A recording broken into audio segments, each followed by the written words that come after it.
the Bowels of Netflix, where your fearless co-hosts Isaac and Larry force each other to watch the worst pieces of shit on Netflix. We will go over every bad edit, all the broken dialogue, all the wooden acting, and laugh along the way, because this is the Bowels of Netflix!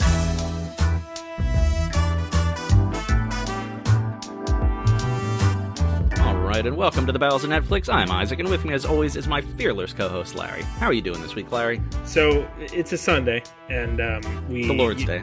Yeah, it is the Lord's Day, and I hope you all fucking remember it. And even though we're in the midst of Twilight, let's not forget the reason for the season, and that is Jesus. The reason for the season of September.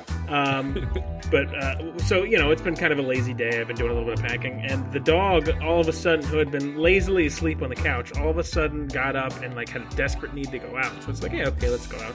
So we go out, and he's pulling me to a specific location. It's not a location you can see from the window or anything. It's a location in my apartment complex that's a little bit away, but not that far off of our usual walk route. And he is insistent that we, like, don't make any other stops. We don't meander. This is a dog who does his share of meander. And we go straight to this spot, and he just starts sniffing at it intently. And then he just, like, wouldn't be pulled away or anything. And then he peed on it, and then he moved on. So I'm convinced that the dog is a psychic and know that there's a body buried there. So this is just a preliminary warning that the show is going to end when I start, what's the TLC show about ghost hunting with my psychic dog.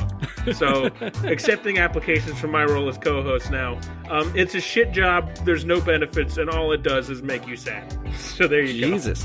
We should live stream you digging up the body from that hole. I think I'm going to leave an anonymous tip. I don't think I want to be caught shovel in hand. Just like $5 or something? You know what, though? A police officer does live in the apartment literally right across from where I think that corpse is buried. So that's probably either killed his wife. A great thing or a terrible thing. Oh, God. Can we keep talking about murderers and dogs for the next hour and a half instead of... No, No, I'm afraid Twilight's not... We're in the midst of Twilight. We've crested the hump, and now we're onto the back end. Well, not the back end. We're on the front end because you're an asshole and ruin everything. Crested the hump and on the way to the back end. That's how I make love. Your poor wife. Poor beleaguered wife. We are the Bowels of Netflix. Two old friends who hate each other, make each other watch terrible movies. Hopefully you've been around for a while and this isn't your first time listening to us. Although given the fucking range in which we review things and the order we review things because you're a piece of shit, it may as well be your first time. Hey, let's review Upstar 3. Let's start Twilight with number 5. Let's just do whatever the fuck we want. Who cares? Just hit shuffle on the podcast feed. Princess Switch 2. Wait, no, I think I did that one. Yeah. Or, no, wait. Yeah, I think you gave me a list and I picked that one because I was trying to emulate your spirit of giving me the worst. So we exist on Facebook, on Twitter. We're the only Bowels of Netflix out there. Send us an email, bowelsofnetflix@gmail.com. We would love to hear from you. Actually got a couple new emails, so we'll probably read those at the end of the episode. Yeah, we got multiple emails this time. That is exciting. I know, we're getting popular. Yeah, we're kind of. Big. We're huge. No, we're not. Joe Rogan, here we're coming. You COVID-infected piece of shit. Stupid asshole. Horse medicine taking dumb shit. Stupid asshole. He took everything. He also got the fucking fetus juice. Except the vaccine. He got the fetus juice that all the anti-abortion senators got, too. Delicious fetus juice. Yeah, except the vaccine. You're right. Fucking dumb. Yeah, numbskull. Okay. Christ. Jesus. Twilight. Rate, subscribe, all that. You know how to be a good podcast listener. Do the stuff. Do the stuff. Threaten your grandma. Twilight, New Moon. You can always tell the ones that frustrate you because your opening bit is like rushed just because you want to get through this. Oh, the second movie in the Twilight saga. Classic film. The second in the Twilight saga. The fourth we're reviewing. Because I wonder why that is. Now, the more we learn about Twilight, the more I'm realizing how badly you've boned us. The things that I obsessed about are all answered in the prior movies. You fucking dunce. So now not only have you just ruined it for the audience who might actually know stuff about Twilight, which our dear friend Dr. Twilight, we'll get to her later, and some of our emailers have informed us that we're idiots. But you've just made us look like fools. Yeah, which is an accurate representation. I mean, that's not wrong. God. So yeah, right. Second in the franchise, fourth in our cosmology. I'm just going to say not correct. I'm going to say it anyway. Okay, continuity. So budget is $50 million. Worldwide gross is $712 million. What did they spend that $50 million on? Like, looking at these movies, I don't know where the money goes. I guess this one probably has a lot more werewolves. So there's that. There is a lot more werewolves, and there's stuff. There's a big scene that's shot actually in Italy. So I'm sure just getting everyone over there, the whole crew over there, like shutting down a town square to film. Right. So I'm sure that goes into it. I think back to the first one. I don't remember the budget of that off the top of my head, but it was like a lot of money that I really didn't know where it went. I feel like it was like $30 million. It was something like that. Yeah. 27? Does 27 sound right? That seems close. I know it was less than this. Yeah. I mean, I'm sure the great actor Taylor Lautner commanded a hefty salary because he is just so good in this. I mean, he's fucking... Oh boy, you've got bad things to say about him? Because I thought he was better than the other two main characters. Not by much, but if I had to pick out of the three of who was the best actor, I guess it changes movie to movie. He's by far the best actor. Okay. There's also a lot of him in this. There's very little Edward. Oh, that sounds exciting. Anyway. God, I'm envious. Runtime. I can't believe I'm envious of that. It's long as fuck, 130 minutes, so over 2 hours. IMDb, it's sitting at 4.7, so I think that is the lowest IMDb we've had. For Twilight, the rest of them were around 5. I think we had a 4.9. Okay. Rotten Tomato critic, also fairly low, 28%. Still not low enough. That's definitely the lowest. Audience is 61%, so... I think that's also the lowest. Really? I think this one is the most... I had thought it was the fourth one that was the most hated, but looking at the scores, I think it might be this one. Yeah, that's what I had heard through the grapevine. That's what my wife told me, so... Yeah, it's not good. So we get an open quote from our lovely hero, Bella. These violent delights have violent ends, and in their triumph die like fire and powder, which as they kiss, consume. She's never read a fucking book. Which is a quote from Romeo and Juliet. I almost said Romeo and Shakespeare. That would be a much better love story. Just like a 40-year-old playwright with a beard. Who falls in love with his own character? If that doesn't exist, we should write that. Whose own character, who's a 14-year-old boy. Oh yeah, they're kids, aren't they? Yes. Yeah, I they're forgot very young. Yeah. They're like high school freshmen. Hilarious. Oh, God. So yeah, of course Stephenie Meyer included that because she is a titan of literature. I was just reading, actually, apparently each of the books is influenced by either a Shakespeare play or the first one is supposed to be influenced by Jane Eyre. So, I don't know anything about Jane Eyre other than the name. This movie definitely pulls from Shakespeare, from Romeo and Juliet, just in like kind of the main plot. It's not. I'm sure there's not a whole lot of subtleties. Yeah, I'm curious to see what the... I don't know. I didn't know that fact at all. What are the other ones based on? Did you happen to see that? There was Merchant of Venice in there, Midsummer Night's Dream. I forget which was which. You know what? I saw the Merchant of Venice thing, too. I think that was the fourth one. Didn't you mention that, actually, now that we talk about it? No, I don't think I looked it up for the fourth one. I could have swore we talked about the Merchant of Venice. Shit. Okay, well, I'm going to look into that now because that's interesting because I've read a few of Shakespeare's plays, but not all I of them. think Romeo and Juliet's the only one that was mentioned that I had read. So we see Bella slow motion running through a crowd of people in red robes in a European city. I found out later it's Italy. Oh my god!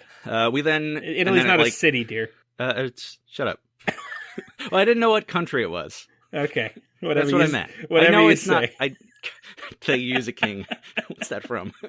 Oh, I forget what that's from. Does Italy use a king? Oh, I don't know. Oh, that's something. Anyway, could be anything, honestly. One of my favorite, could be Always Sunny. Favorite jokes. It sounds like something Charlie would say or Mac would say. Yeah. Okay.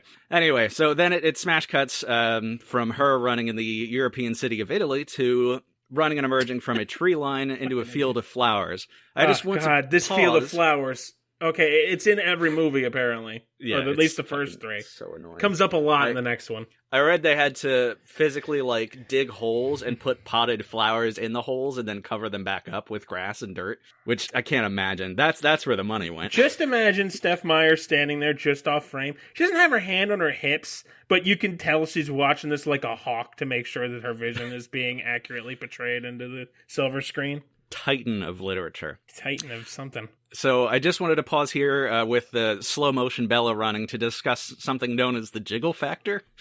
Jeez. You are the reason we're going to get arrested. Which, if you're not familiar, runs on a scale from noise to oh wowie zowie. And here Bella's bosom bounces at a distinct hubba hubba. Are you Jake Peralta from Brooklyn Nine-Nine? I think he's cleverer than you. Well, yeah. He has a team of writers behind him. Yeah, that's true. I just have 10 monkeys on typewriters. They haven't even gotten through Merchant of Venice yet. It was the Simpsons joke. It was the best of times. It was the blurst of times. Oh, God. Jesus Christ. My brain is all pop culture and nothing of value. Seriously. She sees her grandma standing far across the field and waves at her. Edward then emerges. Wait, her like fucking grandma? Yeah. What? It's a dream. Just calm down, Larry. Oh, okay. Because I'm going to say her fucking grandma has not appeared in any of the 3 of the 5 movies I have seen and was not in 4. It's also not really her grandma. I don't know why she thinks it's weird. Also never mentioned to my knowledge, unless it's like a single throwaway line. What the hell is Dr. Twilight? You'll see. Anyway, so Edward comes out sparking like the little piece of shit he is. They approach Grandma, and then Grandma speaks with Bella's voice and says, I'd like you to meet Edward. And then Grandma is in a mirror. And then Grandma is Bella. And Bella is Grandma. And Finkel is Einhorn. God, you can't. That movie's bad now. Well, it always was, but we now know it is. We've evolved to realize how terrible it is. Yes, but now we can look back and appreciate how the 90s sucked. They really did. Were very unkind to people, to human beings. Most of human history. Yeah. So many mistakes. But it's good to be able to look back and realize it was a mistake and move on from there. Yes. Finkel is Einhorn. So it's just, it's like a metaphor. They do a lot of the. Was it like in sort of fast motion? Not like you press fast forward, but was it like kind of quick jump cutty? I don't remember if it was. I think it was like the camera panned around to reveal that Grandma was suddenly in a mirror, and then pans around again, and you realize Bella's looking at herself in the mirror. Because they did, in the first one, she has a whole, when she's like tripping on drugs or tripping on venom or just in the hospital, I don't remember. She's like, has one of those sort of trippy, fast motion-y, dream-like thingies. And then in the 5th one, I think she kind of has it again, but now I'm starting to forget, thankfully. I don't think it might just be that. Okay. It's just, I guess, to represent the fact that as a human, she's going to age, because that's a theme that comes up, and Edward's not going to age, and she wants to get turned. Oh, God. Oh, boy, we have a lot to talk about. I can't believe that we're almost done with this franchise, and I'm still just as upset as from the start. Bella wakes up from her nightmare, and she's laying next to a copy of Romeo and Juliet on the bed. So, subtle. Nice touch. Good. Dad walks in with birthday presents. His awkward dad acting is on point like normal. I would say he's the best actor in the movie. Yeah, I think he's I don't even know if he's necessarily a great actor. I think he's just good for the role. Yeah. It was a good casting. Well cast. Generally, the movie is well cast. Not that they're good actors, but everyone I think, looks how they should look. Okay, for looks-wise, I think Bella's supposed to be fucking, like, the most radiant beauty ever. I don't know you can cast a human being for Bella, truly. That's nothing even a knock against Kristen Stewart. I think she's supposed to be, like, the most desirable human being on the planet, which is just not possible. It's not feasible. But acting-wise, I think that it's horrible. Oh, yes. But, absolutely. I think Charlie is his name, right? Yes. I think, yeah, that's... Charlie, I call think, him Charlie a lot. Yeah, I think he's fine. I don't have any issue with his acting. I think he fits the role, but he's a pretty minor character who never finds out about the supernatural, so who gives a fuck? Really? As Bella drives to school in her old-ass truck, we hear on the radio that officials are still looking for the wild animals that have been killing people, which is actually vampires, so that's all fun. We know about that. Bella greets her stupid friend group in the high school parking lot, who again, didn't really come up in my movie. You pointedly did not mention them much in the first movie. There's a couple of scenes with them that matter, but I'm still not going to name them. Or Friend Blob, please.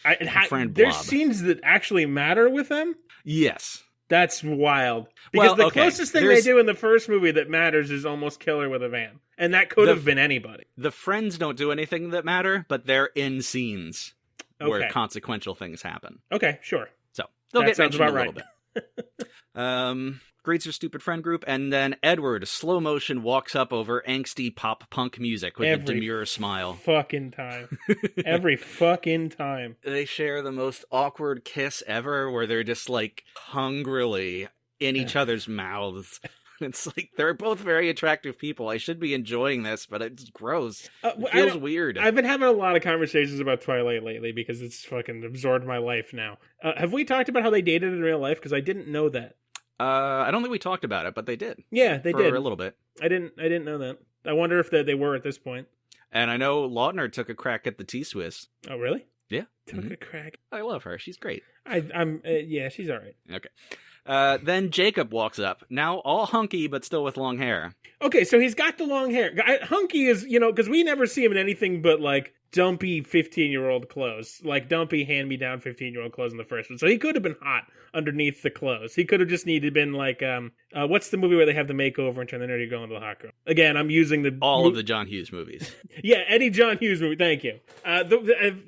I'm using it's weird with Joe Pesci and Home Alone 2. I'm using shitty 80s movie terms. I'm not trying to make a statement. But yeah, so I don't know if he was just, all he needed was a fucking wardrobe change to be ripped underneath his clothes. But the long hair was the thing that I was most interested in. Yep, those both get explained.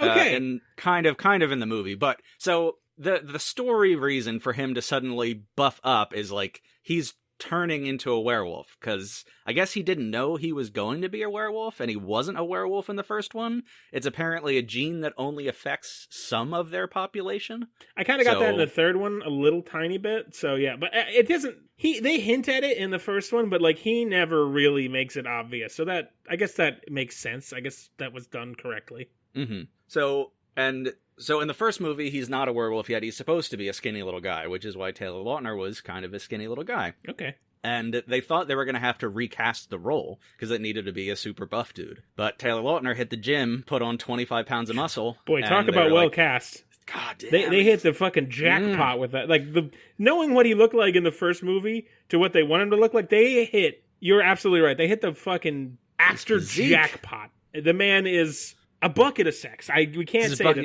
He's a bucket of sex. It's out of this world. So yeah, he busted his ass, got super buff, and kept the role. So props to him, and did it in like a few months too. Yeah, good for him, because his movies were back to back, one a year. As I learned, I can't do math. Excuse me. Classic, Isaac. Classic. Oh yeah, Carnegie Hall. Here we come. Bella greets him and says, "Hello, biceps." Fucking lines in this movie. Jacob says, This movie. I think you mean this franchise, Isaac. Yes. Jacob says he's just filling out.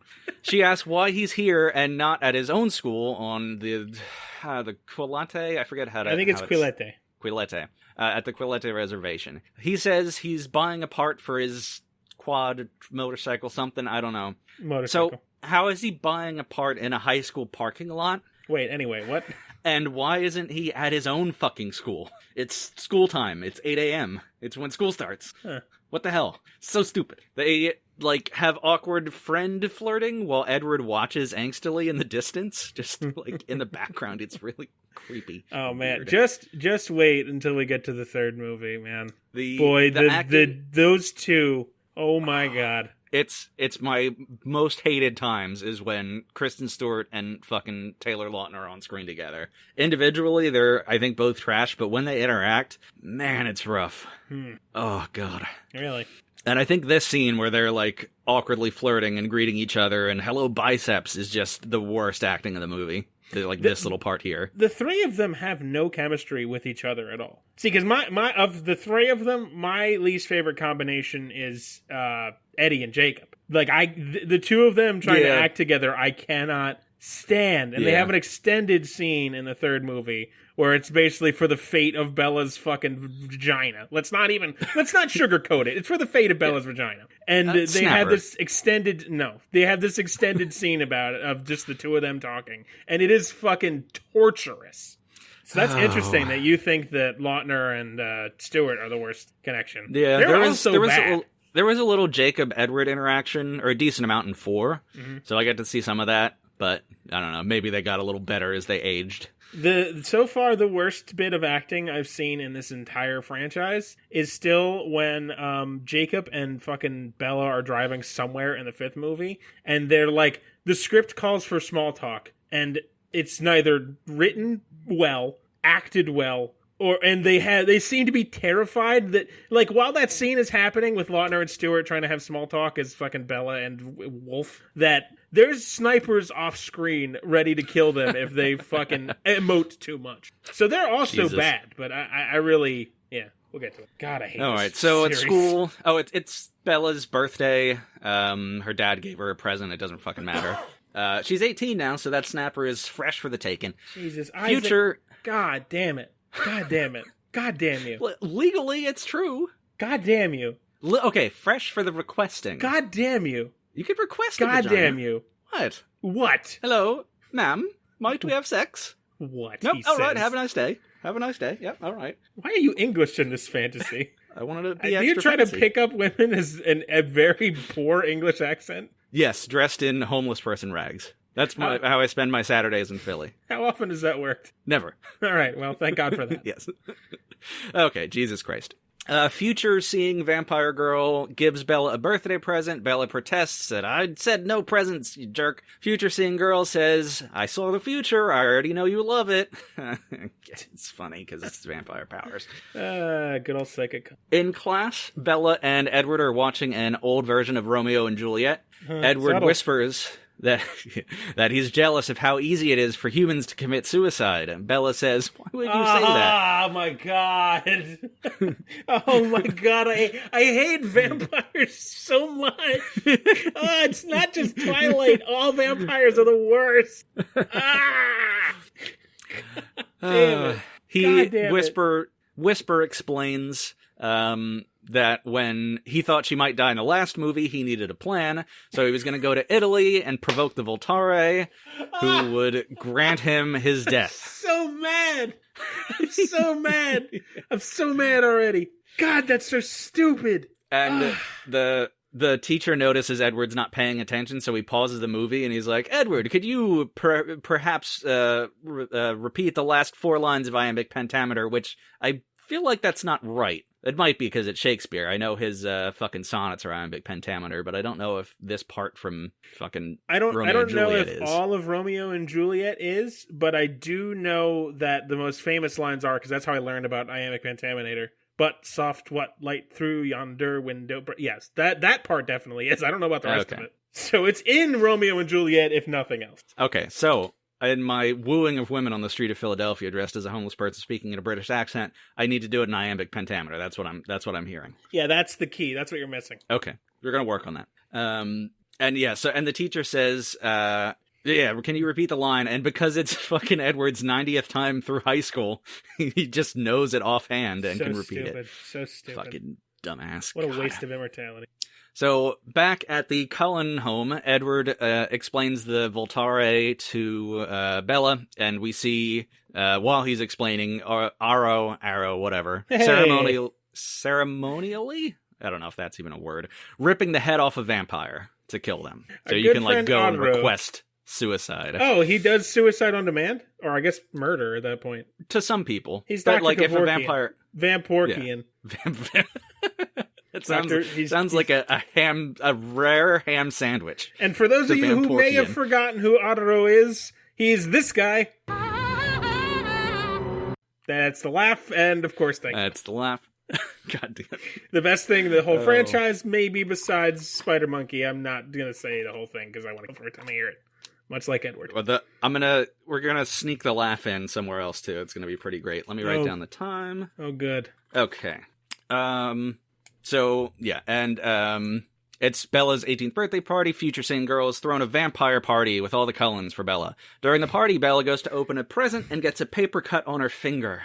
The drop of blood flows in slow motion down her finger and tumbles to the carpet, where we see it strike. So much. Oh my god. One of the vampire who can control people's emotions, Jasper, I think his name is. Yeah, I don't know Jasper. why I remember that. He's a newer vampire, and he's not as in control of his vampire hunger, so he goes crazy with hunger and charges at Bella. Oh, by the way, he's been a vampire since the Civil War. It's new to them. It's meaningless. Oh. I think they said he's a new vegetarian. But right, okay. I don't know how long that means because they are fucking vampires and time is meaningless. That's true. In super slow motion, we see Edward shove Bella across the room where she crashes into a wall and a glass table. He then shoves the charging vampire into the grand piano on the other side of the room, which smashes. The other vampires restrain that dude, but most of them have to leave since Bella has now cut herself in the glass and is bleeding rather profusely at this point. Daddy Cullen takes her to his office to stitch her up. Question, why didn't future-seeing vampire see this was going to happen? Oh God, please. Every time she has a future vision they talk about how it's inconsistent. Please, let's just save it. Can't. No, it's like, it's a whole thing of, it's like, oh, it's not a set future, and it only fucking happens when it's plot convenient. And you can change the future, because they fucking change it literally every time she sees the goddamn future. So Bella tries to convince Edward to turn her into a vampire. He gets all moody and doesn't want to leave her without a soul. Bella says, "You're not going to want me when I'm a grandmother." Edward pulls out his phone and shows her all the GILF porn he has downloaded and says, "Actually, that's kind of my kink, baby. It's going to be real good in 50 years. We got a slow motion montage of high school with some sad music. The montage continues. We see Edward has snuck into Bella's bedroom and is going through her pictures without her there. I thought you were going to say panties. No, not that bad. Real problematic relationship here. That's not healthy. A little bit, even if you're a vampire. She's begging her boyfriend to kill her, too. There's that. Well, to turn her into a vampire. They give her powers. Which is death. Yeah. It's a curse. Undeath is a curse. But you have powers. I'd rather be human, thank you very much. Okay. Bella gets home and Edward is standing on her front lawn in a suit. They go for a walk in the woods. Edward says the Cullens are leaving Forks for good for Bella's safety. He says she's never, ever going to see him again. And she cries and cries and cries. And Larry, part of this conversation, because it goes on for a few minutes of them, like her saying, "But do you have to turn me?" No, I can't take your soul. Oh my God. So we're going to have to listen to the thing I sent you okay. earlier, and we're going to pipe it in here. So let me know when you're ready. Also, this is just, the reason this makes me so fucking happy is just out of context. Okay. Like, in the context of the actual movie, it makes complete sense, but out of context, it just had me, like, rolling on the floor.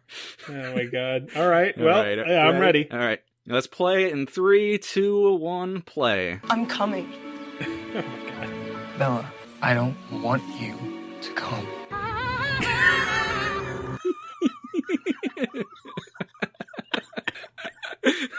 I added the RO laugh in post. Yeah, I can see why that would amuse you on every level.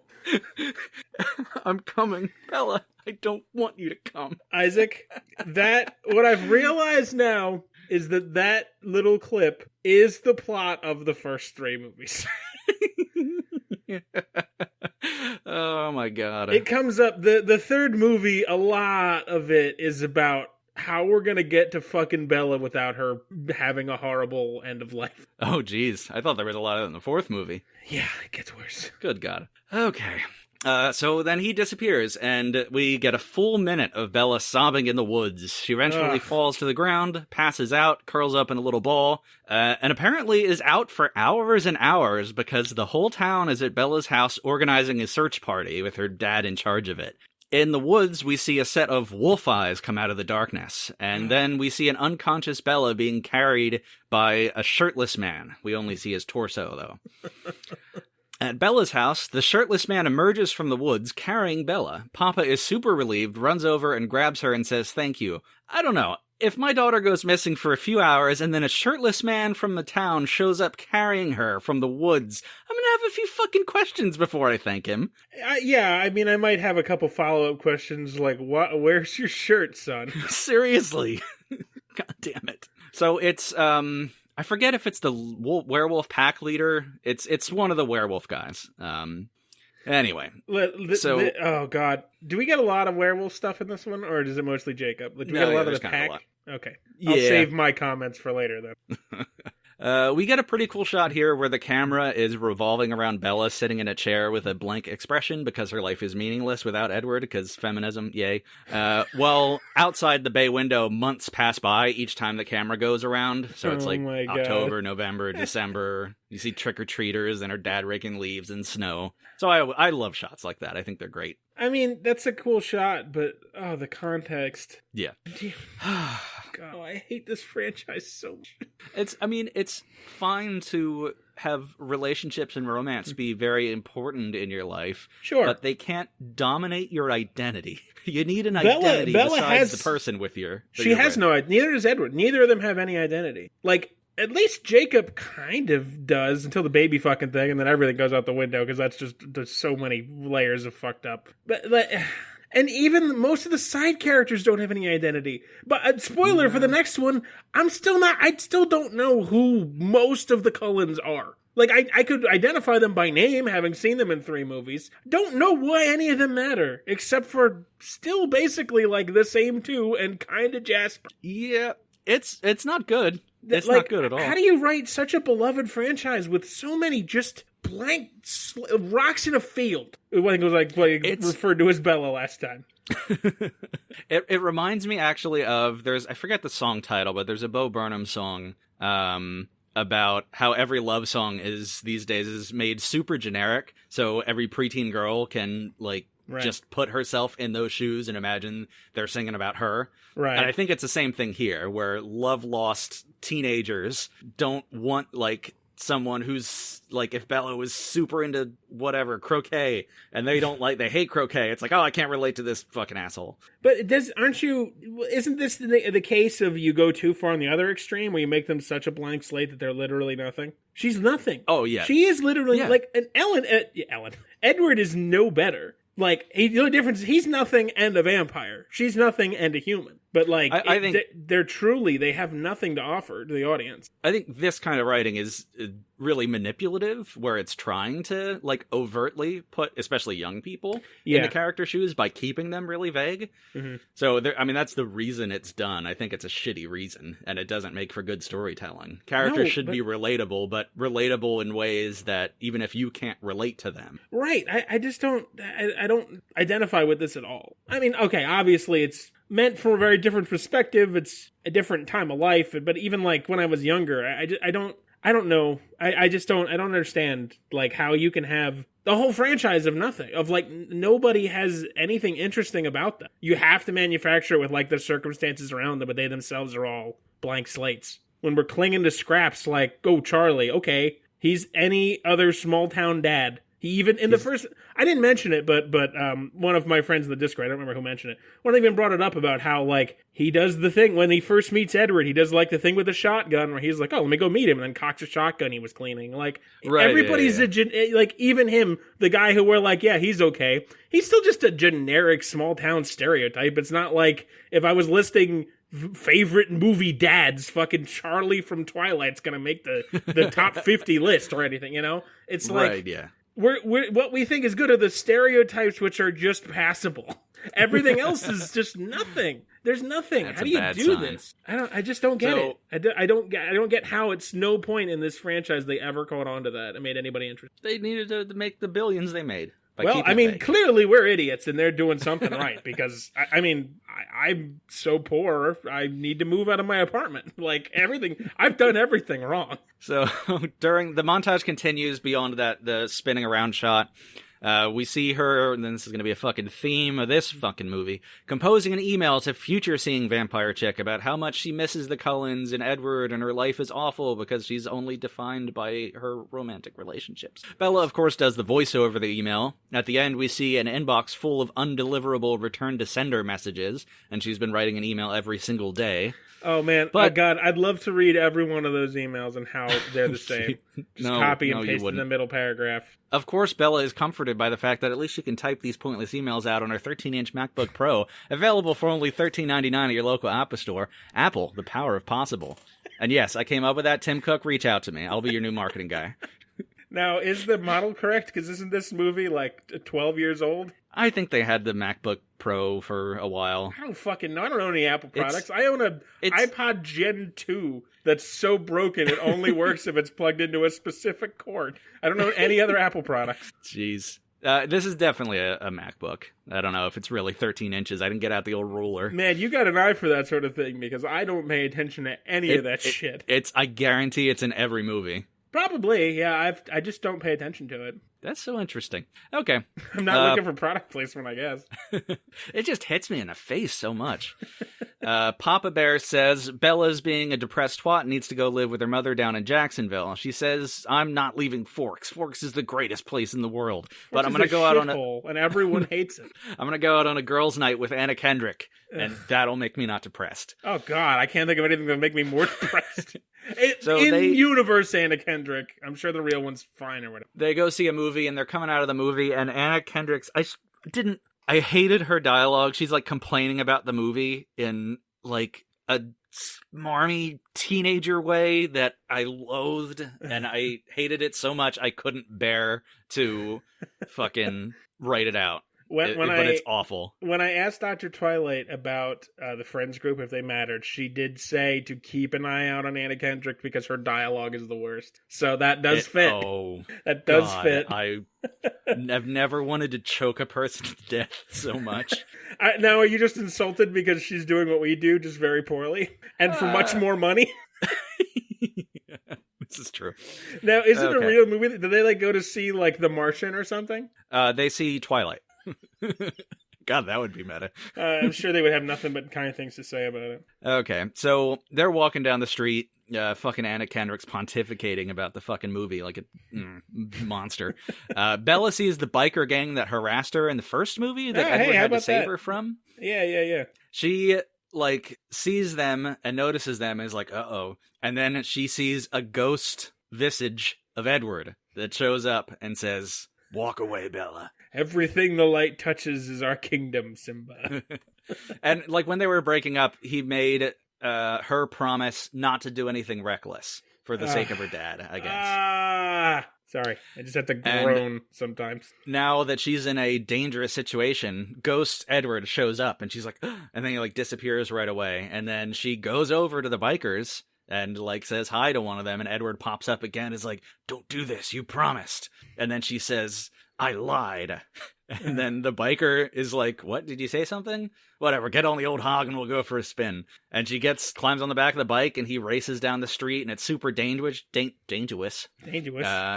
And Edward keeps like popping up and like along the ride. And she eventually freaks out and tells the biker to stop, and he does, and lets her off without harassing her, I guess. I don't know. They were like, okay, I don't care. I know, we're gonna do bad stuff. Bad stuff. I'm not gonna argue for people hurting women, but I don't know why they changed their minds, but whatever. There's a possibility it might not be the same biker gang. I couldn't tell, and I didn't want to rewind, because there was... it doesn't matter. I couldn't tell you anything about the first biker gang, just a generic bunch of dudes. She thought it was the first biker gang at first. I'm just covering my ass when someone yells at me. Dr. Twilight can take a PowerPoint slide off, because both options are possible. I'm not coming down hard on that one. Yeah, I don't think anyone's going to make a big point about it. So Bella decides that if dangerous adrenaline rushes are the only way to see Edward, then that's what she's going to do. Oh my! She shows up. I want to punch a wall. She shows up at Jacob's junk-ass barn with 2 beat-ass motorcycles, and we get a motorcycle fixing montage of them bonding and flirting with more terrible, terrible acting. Ugh. And there's like a few different scenes here, and there's one shot where like it's one of those shots, it's almost like the revolving thing. Mm-hmm. Where I guess it's meant to show time, but it's the same shot. We see her over fixing the bike, then the camera pans over and it's like changes from night to day, and she's going to pick up pizza from a delivery driver, and then she tosses a slice. Which, who tosses a pizza slice? That's not something you do. A fucking tosses lunatic. A slice to Jacob, and then as the camera whip pans, the slice of pizza turns into a wrench that she's tossed him so he can keep fixing the bike. Okay. Yeah. That is a long walk to get to I didn't that like shot. that one as much. Who fucking what sociopath throws pizza? I'm a man who loves pizza. Seriously. I'm very fat. But you don't toss, because it's also right out of the box. You need to catch it and melted cheese gets all over your paws. God damn it. I get it. Pause, because he's a werewolf. Yeah, Or his yeah. chest. Is he wearing a shirt in these scenes? Yes, but that's not going to last long. Okay. We have a lot. We're going to talk about his chest a lot. God, it's so fucking nice. Jesus. Bella keeps having night terrors. That's another theme for the movie. I don't really mention it that much, but it's more or less cutscenes to show the passage of time. Like, one scene happens, and then we see her screaming and thrashing around on the bed, and her dad runs in and, like, shakes her awake and's like, it's okay, whatever. We got more voiceovers of Bella writing more emails to future seeing Vampire, even though she's writing into the void. Bella and Jacob have now fixed the motorcycles and go out to ride them. Jacob teaches her how to ride. Apparently, he teaches her the wrong thing, like only to use the front brake, and apparently that would be really dangerous. Whatever. That was like an IMDb trivia thing. She guns it, speeding off dangerously, out of control. She, of course, sees Ghost Edward flit past her over and over again, and the little pearl at the top of her snappers vibrating on the motorcycle seat.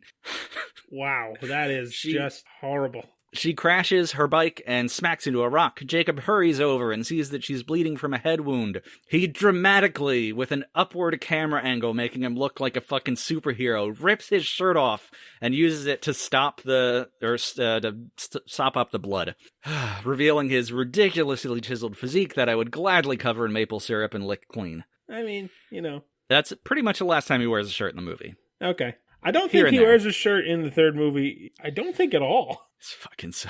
I hate it. I hate it so much. Gratuitous male nudity needs to be balanced with Title of your gratuitous sex tape, female Peralta. nudity. It's not fair. We should have shirtless Bella scenes. I mean, Come on, man. you know, it Not would be fair. it would be more fair. I'll grant you that. Yes. Equality, feminism. I want them both nude. All right. I also want them both nude. I'm okay with saying that. Yeah. Bella's been like super depressed and neglecting her friends that are humans. She finally joins them in the cafeteria. The only male non-supernatural creature in her life asks her out to a movie. She says yes, but then quickly turns and invites the whole friend group. And he looks very sad because he was like, yeah, it was going to be a date. Wait, I thought they were dating each other. Oh, God, I don't care. No, the two Asian people are dating because Asians can only date Asians. Or they might be brother and sister. I don't know. See, Maybe the brother and sister in dating. I know that both the boys in the friend blob ask her out, and she deflects both of them onto other girls in the friend group who all also like them. There's an Asian boy and there's like a blonde boy, and she deflects both of them towards girls in the group. Okay, the blonde boy's not with Anna Kendrick. I don't know what the two Asian people. Wait, who's are with doing. Anna Kendrick? I thought she was with one of them. Not in this movie.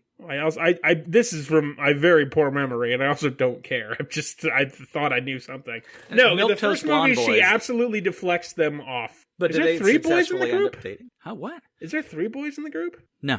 Okay, just the think two. so. Yeah, no, because the one asks her on a date, and that's like two of the girls are like, she matchmakes two couples out of that group. A boy, girl, two boy-girl couple. So I guess one of them fell apart. I guess. I don't know. And of course the Asians have to be together, because that's a rule. I could not have told you which, because they said their name. She was like talking to the Asian girl at the van, and I don't know any of their names, so forgive me for identifying her as a stereotype, but like, and she's like, oh, the boy's name I want to ask about. She's like, why don't you go ask him out? And then she's like, oh my God, why don't I ever think of that? And then she does, but I don't know who's who, because I don't know any of their names.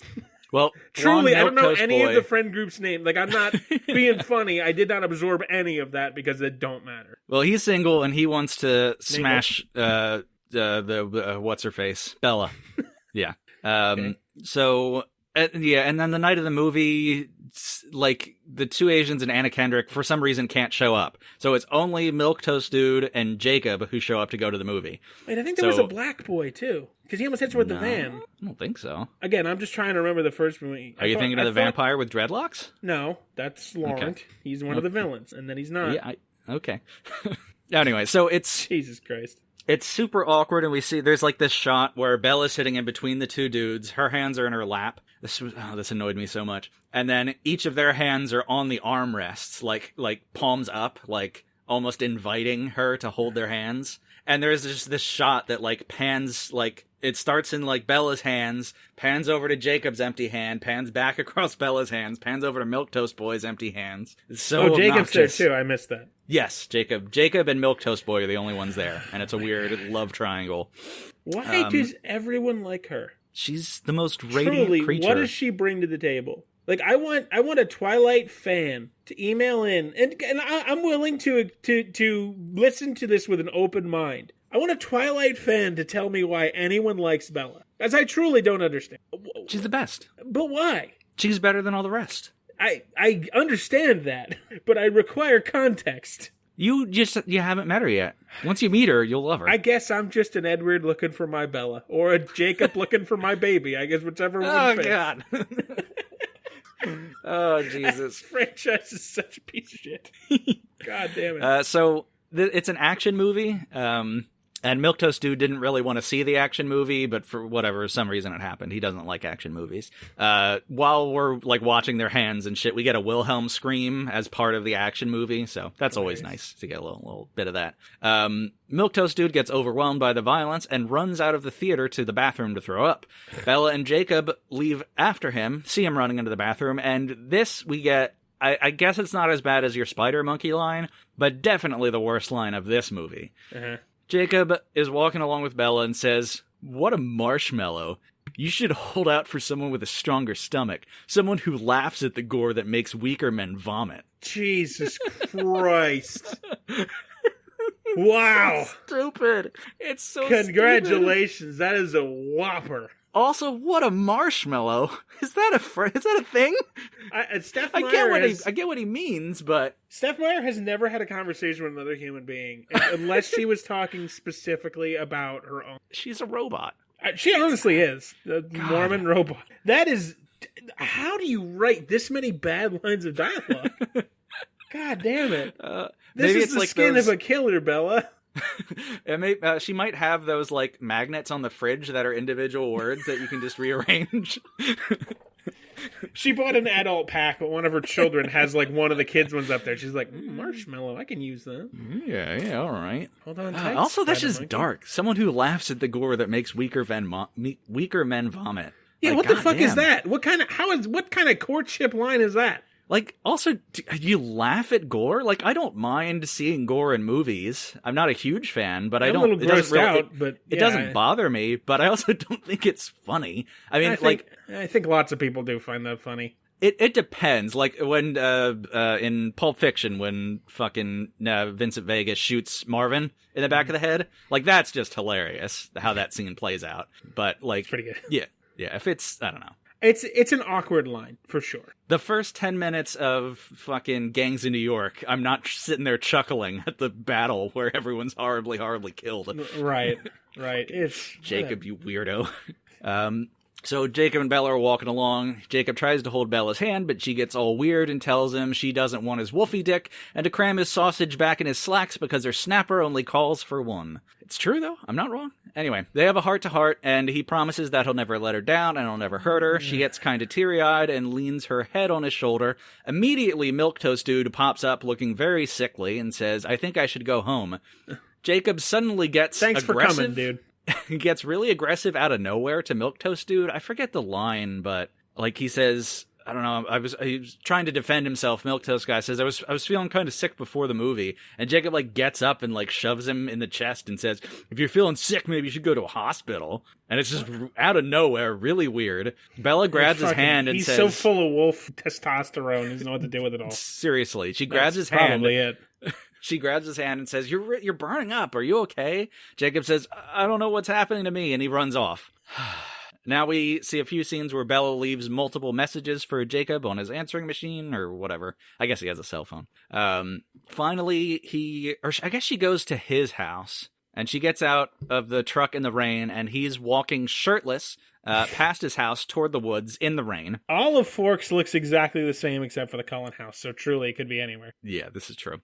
She confronts him and says, "What the hell are you..." Oh yeah, and his dad at some point told her that he had mono, but really he was turning into a werewolf. Right. He was going through his transformation. He flowered, as it were. Oh, God.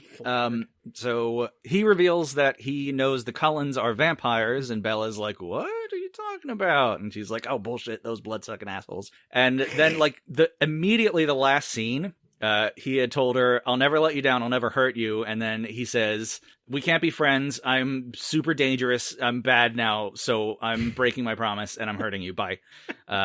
He runs off and joins the 4 other shirtless buddies standing at the field at the tree line, and they all run into the woods in the rain. The third movie is a gaggle of what it seems to be to me identical shirtless men. There's so many. All the werewolves don't wear shirts, and they're really, like, similarly featured. There's a lot of them. It's bad.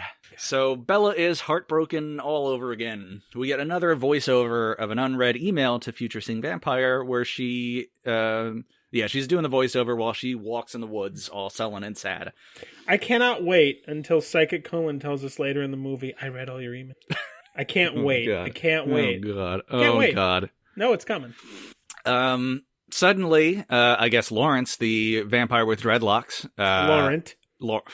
Fuck you. Don't name him after my father. Don't sully either Laurent, the character, or my father. I don't know which is worse. It's pretty bad both ways. So he shows up in the middle of the woods, and he's like intimidating, kind of. He's like, I stopped by the Cullen house, and they didn't seem to be home. Are they still around? He said he was leaving. I don't ask him. Ghost Edward shows up, because it's a dangerous situation. And the last time we saw him, he was on their side. He was like, yo, my partners fucking suck. They keep doing this. They keep targeting Bellas. I'm out of here. Here's where to find them. I want no part of it. And then they assumed he left. I guess he just fucking hangs out in the woods or something. Yeah, he kind of explains it, although not really. Fucking Ghost Edward shows up, and like before he, I don't know, kind of would just show up and say like, don't do it, or this is too dangerous, or you promised, or whatever. But this time he's like specifically interacting with her and giving her instructions about how to interact. Oh, it's vampire magic. But he's not conscious of it's not really Edward who's like going on the spiritual plane to go meet Bella or something. Oh, so you're saying is later we're not going to find out this is actually Edward doing this? It's not him. What? Nope. Okay. So I don't get this one because like he asks her, did the Cullens move away? And Edward says, lie. And she says, no, they're just traveling. And he says, lie better. It's really, really weird. And he has some other specific thing he tells her to do. Oh, remember, she's supposed to be super smart, even though never shown. So he says, the Laurent says Victoria is planning on killing her to make up for Edward killing her boyfriend, but he's going to do her a favor, and he's going to do Bella a favor and kill Bella now so her death can be quick and painless instead of Victoria who's going to torture her. Yep. He approaches Bella, puts his hands up to her neck, and Bella's last words are, Edward, I love you. I love you, Edward. God damn it. God damn it. So stupid. So stupid. Should have said something funny. My favorite last words, someone was about to be executed. I think by hanging. And the guard or executioner offered him like a last cigarette. And the guy said, no thanks, I'm trying to quit. Mine are, I think it was a Mexican revolutionary. I don't remember the name. But it was last words were, don't let it end like this, tell them I said something. Right. Which I've always loved that, yeah. Oh, it's so good. Okay. But then the werewolves jump out of the tree line and chase and fight the vampire. And some action, whatever. I don't like it. Bella runs off and werewolves? Huh? How many werewolves? 4? Yeah, the ratio of werewolves to vampires always has to be horribly imbalanced because the werewolves just kind of suck because they're just big, dopey dogs. Yeah, pretty much. They're kind of fast. I mean, they're fast and they're, obviously they would murder any human and I couldn't take them, but like the vampires really don't have a lot of trouble with them. Unless there's like, they're 2 to 1. Yeah, well, 4 to 1, sure. Okay. They don't show it here, but later we find out Taylor fucking Lautner explains it. Of course. So Bella runs off and tells her dad and his buddy that it's not bears killing things or killing people in the woods, it's giant wolves, because she still doesn't know about werewolves. She knows fucking vampires are real, and she doesn't think twice that maybe this is some other supernatural thing? Nope. And she's supposed to be a genius. She's supposed to be smart. You just gotta meet her. She's the best. You'll love her. So Dad and his friend run off to hunt the wolves. His friend is Heard like hump. part of the tribe. Don't know if that's because it's you or me, but I heard you say hump, even though I know it was hunt. I'll have to play that back, see if it was a No, Freudian nipple. I was positive you said hunt. My brain just filled it in as hump because I'm talking to you, and what else would it be? Don't blame me for your lack of morality. I mean, you're a partner in crime in that sense. Yeah, we were talking about fucking dogs before we recorded. You were talking about fucking dogs. You were part of the I conversation. was telling you to stop talking about fucking dogs. Yeah, again, that part was of the conversation. So they go off to hump the wolves, whatever. And the dad's friend is like the big husky other sheriff guy. I forget. Don't know who you're talking about. Genuinely Anyway. don't know who you're talking about. He's not in a wheelchair, but That, anyway, no, that's Jacob's dad. Yeah. Anyway, so they he's like, as they're hunting the werewolves, he's like brushing away like the wolf print paws because he knows the werewolves. I don't know if he's a werewolf. I genuinely have no clue who this character you're talking about is. He can smell vampires though too, because that comes up. Does he survive this movie? No. Okay, then see, I probably don't know him at all. Okay, that's fine then. I'm sure he's in the first movie, but he's Nope, probably less important than this. If he's in the first movie, he's in the background. The only cop Probably. in town that I ever recall seeing is Charlie. Huh, interesting. God, I hate that I'm starting to know all their names. Bella realizes that Victoria is going to obviously come and kill her sometime soon. She realizes that, or did a guy just tell her that? Yeah, she Didn't fucking think twice that maybe the fucking girlfriend of the vampire her bros murdered are gonna come back for revenge. Yeah. Oh my god. Jacob shows, so she's like scared, and Let me guess. hears. Let me guess. In fact, the Cullens moved away to draw Victoria out so they could come back and end her. Actually, no. Oh, really? Oh, wow. No, none of them mention Victoria in this movie. Okay. Because she's Or, she's the main threat in the third one. I guess Alice, the mind reading one or future seeing one, kind of Psychic does. Cullen, yep. But like they clearly, that was not part of their plan. They clearly left for Bella's safety because they were worried about one of them uncontrollably killing her by accident. But yeah, vampires are so great. Where this is a constant theme in this movie, they might accidentally go crazy and kill their loved one. Great. Don't you want to be a vampire? Isn't that the best? So Bella's afraid of Victoria in a room, and she hears the sound of rocks being thrown at a window, because of course we got to get that fucking trope in. And of course it's Jacob, shirtless, always shirtless. And Isaac, it's spoiler again for the next movie. At one point, I typed the words, "Is Jacob allergic to wearing a shirt?" And 4 seconds later, Edward says the words, "Is Jacob allergic to shirts?" And I wanted to die. That's amazing. So Jesus Christ, he says, "I'm coming up," and then he parkours his way up a tree and off the fucking side of the house into her bedroom window. They hit the jackpot on that guy, man. It looks so bad. I don't know how because there's no way he actually did it, but it looks, it's probably ridiculous. terrible CGI, yeah. Preposterous. He says he's sorry for the other day, but he has a secret that he can't tell anyone. More crazy stilted acting, and then he jumps out the window and runs away. And there's like some tension where they hug at some point, and he's shirtless, and it's so stupid. Oh, Lord Almighty. Almost the done. next day, Bella goes to confront Jacob at his house. She notices his shirtless friends standing outside near the tree line again. Because that's all they do, and goes over and accosts them, yelling that they changed him. You made Jacob a bad boy. You made him one of the shirtless gang. She ends up slapping one of them, who flies into a rage, turns into a werewolf, and is about to eat Bella. Bella turns to flee, just as Jacob comes barreling out of the house and turns into a werewolf himself, and begins fighting off his werewolf friend. One of the other dudes shrugs and says, "I guess the wolf's out of the bag now." The wolves. Oh, there's so many wolf puns. Oh, God. Oh, boy. Oh, Steph. You So the billionaire. The not fighting werewolves take Bella back to the werewolf compound where they eat some fresh baked muffins. They're absolutely correct. There's a whole thing where I guess the alpha vampire, the alpha werewolf has a fiance, and one of the other fucking werewolves, god damn it, one of the other werewolves says, don't stare at his fiance's face because he gets really angry. And she's got a super scarred up face, like the left side of her face is all clawed up. I guess from werewolf sex. I don't know, man. I don't know how this works. Anyway, but she makes the muffins, and they eat muffins ravenously, and she gives a muffin to Bella. And there's a lot, and they're really big muffins. It's weird. It's a whole bowl full of muffins. It's a lot of muffins. I'll tell you what. I kind of really want a muffin. Like, no joke. I think after we're done recording, I'm going to go to the store and get a muffin. I'm not a big muffin guy. What? Not really. Muffins are great. I don't have them I'll very enjoy often. them at a continental breakfast, but that's about the only time I have a muffin. Muffins are off the chain. God. So only just, right after Bella bites into her muffin, Jacob and the werewolf he was fighting show back up. They're humans, and they've made up, and everything's good. And all the werewolves are like, oh, well, whatever, Bella knows. That doesn't really matter. Big deal. Fuck it.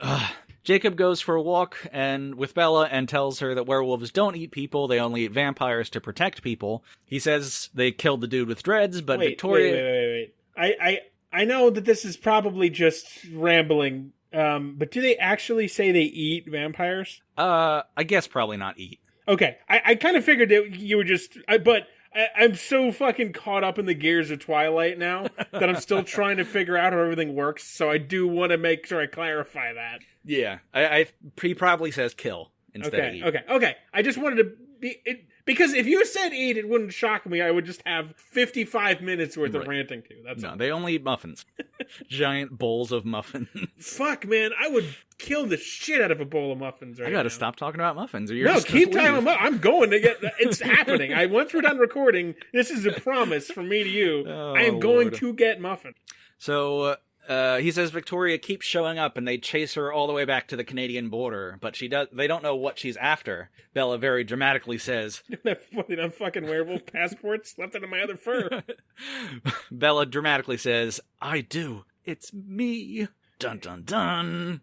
Bella writes more emails to future seeing chick. Fucking dad and his buddy that you've never met before go out hunting wolves. Okay, and that's where he clears the footprints off. Victoria stalks them. There's one shot that's okay where, because we know she has bright red hair.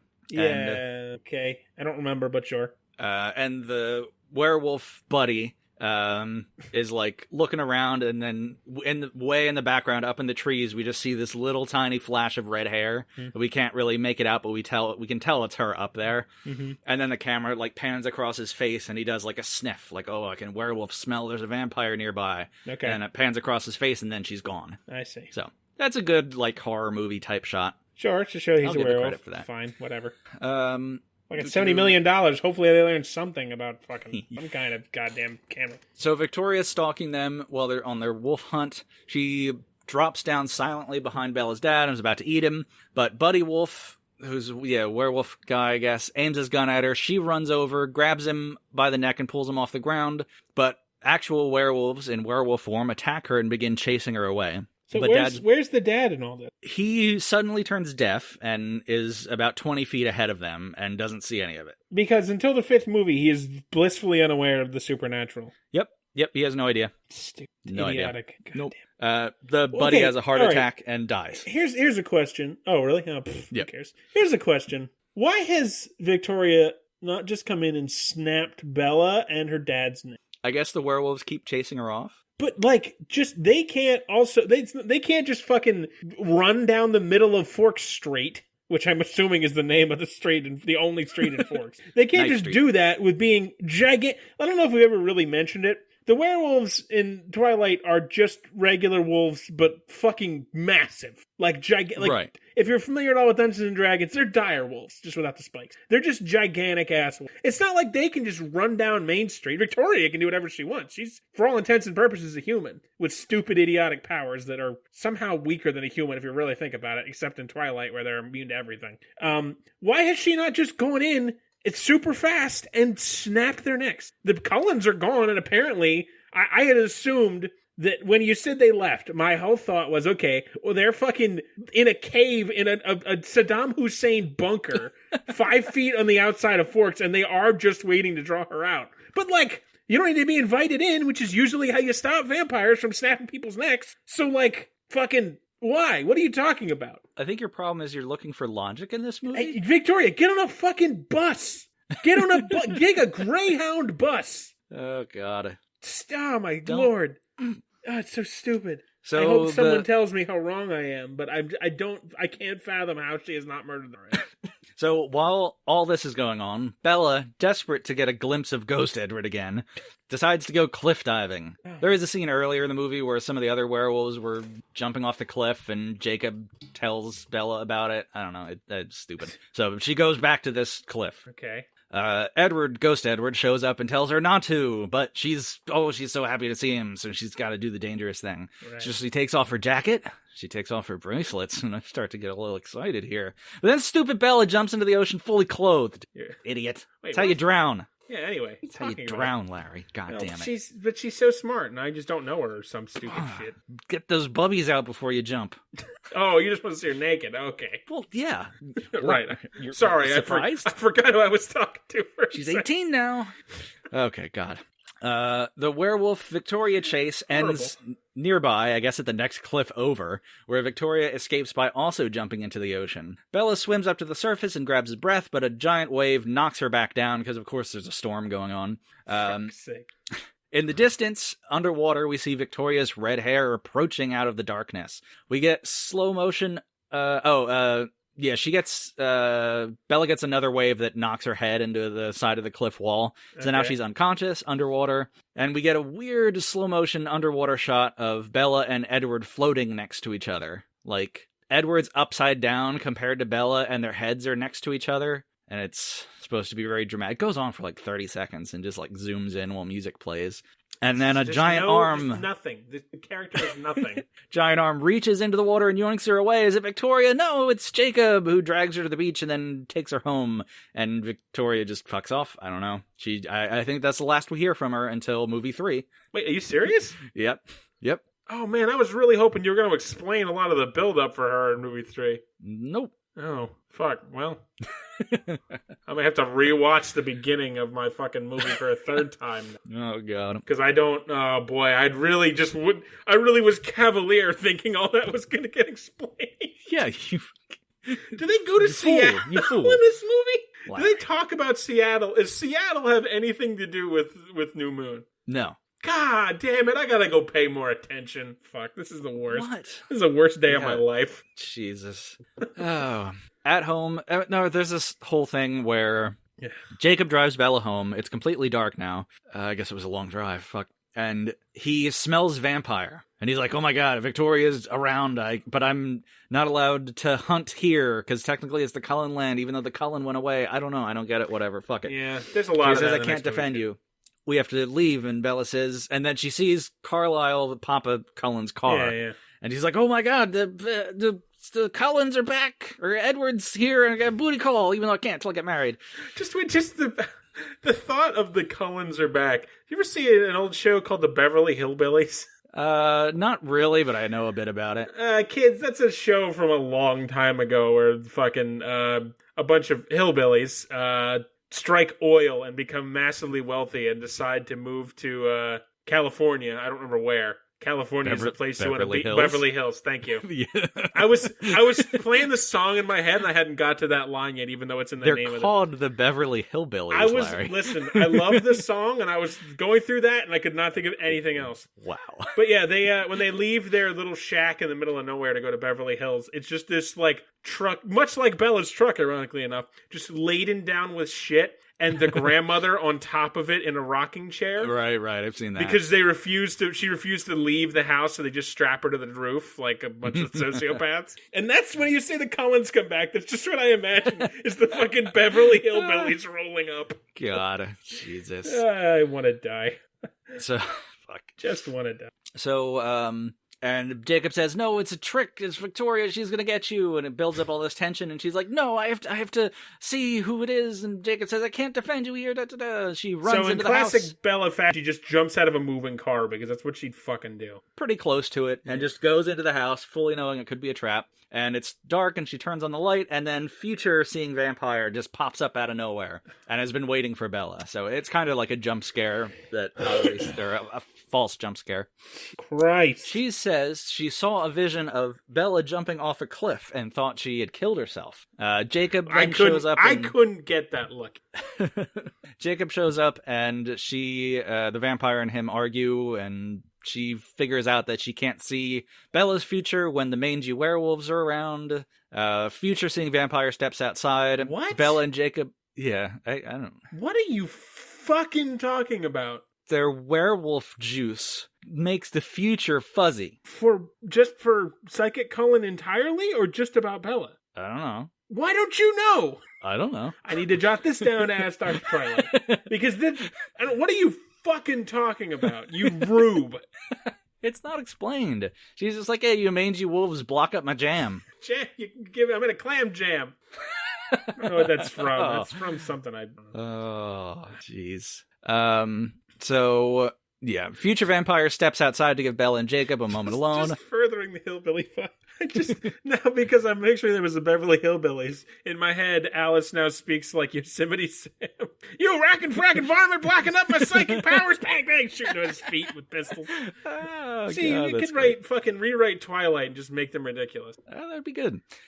So Bella and Jacob get closer, even closer. They've been teasing. Like, they teased a kiss a couple times before, and then Bella, like, turns away, like, no, I can't. I want to, but I can't. Just wait, man. And so closer, and their lips finally just touch. And then the phone rings, and it's one of those old kitchen phones on the wall that's really loud. Jacob answers and says, Swan Residence. He pauses for a beat and says... Oh, they're Bella's He's not... yeah. He says, he's not here right now. He's planning a funeral. So obviously the person asked for... Bella's dad. And it's true, he's planning the funeral of his friend who just died of a heart attack. Right.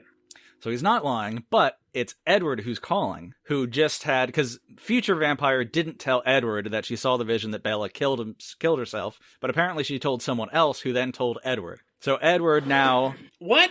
I'm sorry. Why is that chain of events necessary? Well, that's the whole plot of the movie. Oh, boy. Okay. Remember Romeo and Juliet?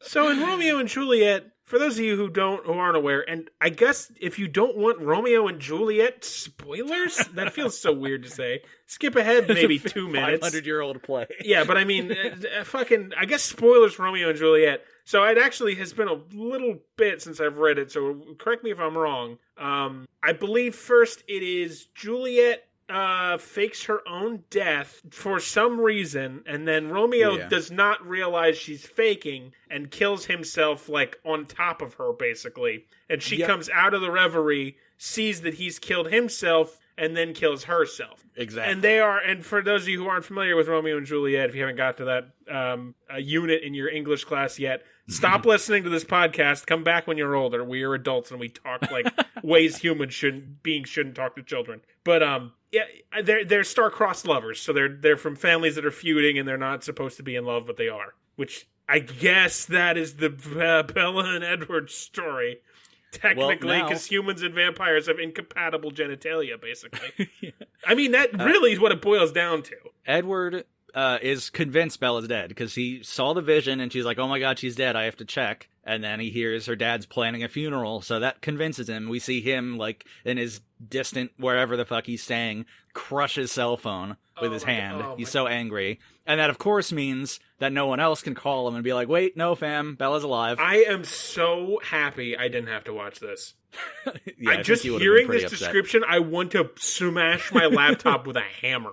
So now we know, and well, future seeing chick knows that Edward's plan is to go to the Volturi and ask to be killed because Romeo and Juliet. Yeah. And for those of you, the Volturi were the villains in the fifth one, so I guess this is our introduction to them. Yeah, there's like I think I said it You mentioned earlier in this review that Otero will commit suicide. He will vamp Porky in for you. Yeah. But they were not in the first movie at all. They were not even mentioned, the name. Because I wanted to track them because they're the final villain. Right. Okay, it's the end of the fourth movie that they're more of a teaser about them. Yes, and then they're the final villain in the fifth movie. Okay. But I just got confused where that fell. Long story short, they're vampire cops. If vampires ever do anything that reveal that they're vampires, they show up and murder them. They keep the secret of vampire, and they're kind of like the vampire government even though there's no rules, just right, Outback Steakhouse, but for vampires. And they're not vegetarians. They eat people. Yeah. Well, only the Cullens are, I don't They're care. the only ones? Anyway. I don't give a shit. Yeah. I don't give a shit, Exactly. actually. So who cares? Jacob hangs up and says, always in the way. Bella yells, who was that? Because it's pretty obvious from what he said. Right. Future seeing vampire runs in and says, Edward thinks you're dead. Oh, da, da, da. Bella yells at Jacob, really angry, whatever. Future seeing vampire and Bella jump into a car to go to Italy to save Edward. Jacob pleads for her to stay, but she tells him to go fuck himself. The chicks race off to Italy.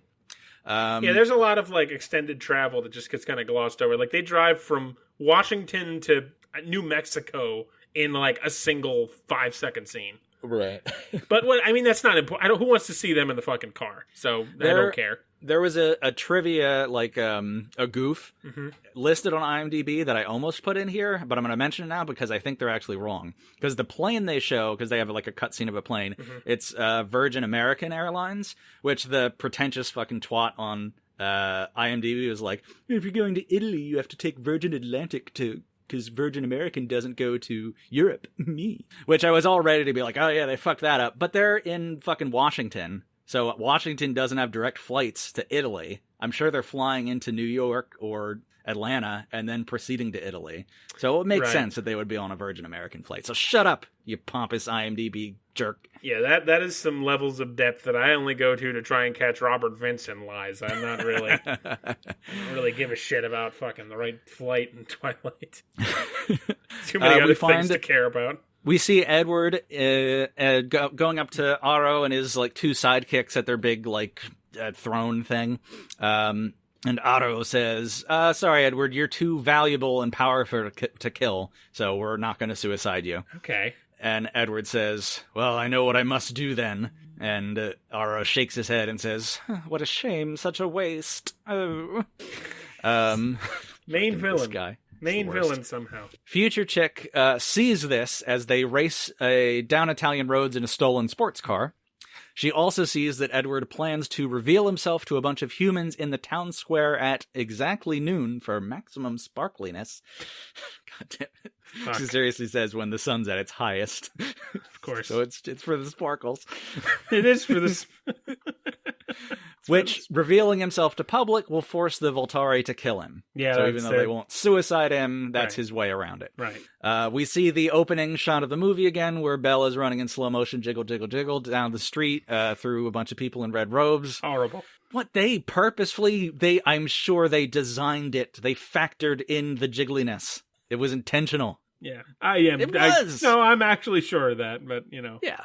I'm just not going to comment on it. They have Lautner shirtless for the whole fucking movie. They yeah. Sexing it up. No, absolutely. I don't think. I mean, again, it is supposed to be like Bella's supposed to be demure in how she like is not sexually aggressive. Apparently, my understanding. I vote for equal nipple time between genders. Not in the third movie, but yeah, I agree. I think you're right mostly. Okay. I think that needs tempered. I think that is a half-finished sword that needs some hammering. But yeah, I think you're sort of on the right track.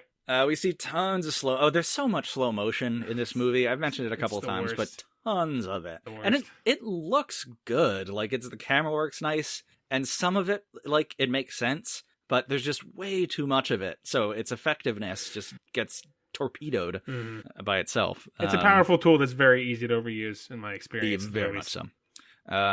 Edward is under the clock tower, just out of the sunlight. He slowly takes off his shirt and prepares to catch some sparkly rays to end his life. Bella runs through a fountain and jumps against him in a giant hug just as he steps into the sunlight and forces him back into the shadow. And it's this big thing where she's like running in slow motion through the fountain while the clock is dinging 12 and he's stepping out and starting to sparkle. And this little girl just notices him. It would be more dramatic if he, like a real fucking vampire, burnt up in the sunlight and not just sparkled like a Lisa Frank sticker. Bella and Edward have some Romeo and Juliet dialogue bullshit and kiss a bunch. Again, this fucking kissing is just hungry mouths. It's not attractive. I'm growing to hate the sound of kissing in movies and TV, and I can hear it in my head, and I hate it. I forget how it sounds, but I'm sure it's like kissing. So some Voltari servants show up and summon Edward, Bella, and future chick to come see Aro because she popped up at it somewhere. She got it out of the stolen car, whatever. I don't fucking know. Oh, okay. One of them is Dakota Fanning. Okay, yes. So I wanted to bring that up because I didn't realize this. Dakota Fanning, I think, in the fifth movie I mentioned there was like a brother and sister, possibly incestuous, possibly just hangers on team.